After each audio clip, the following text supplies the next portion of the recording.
আমার ছাদ অনুযায়ী গাছ হয়ে গেছে অনেক। এই যে ড্রাগন গাছগুলো, এই দুটোরই শুধু টেক্সচার হয়েছে বলে গাছটা এইভাবে রাখা গেছে। আরগুলো দেখুন।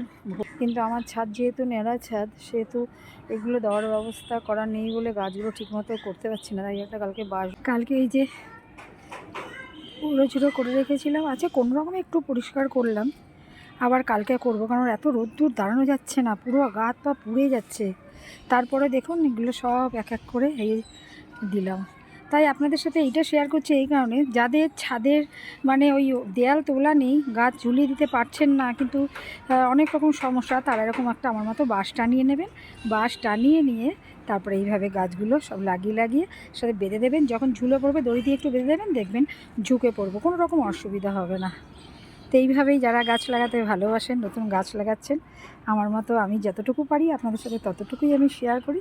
তা দেখুন ছাদটা আজকে একটু পরিষ্কার করলাম, কালকে আবার পুরো ওই গাছ ফাছগুলো সরিয়ে যেখানে যেটা রাখার রেখে পরিষ্কার করব। টাটা।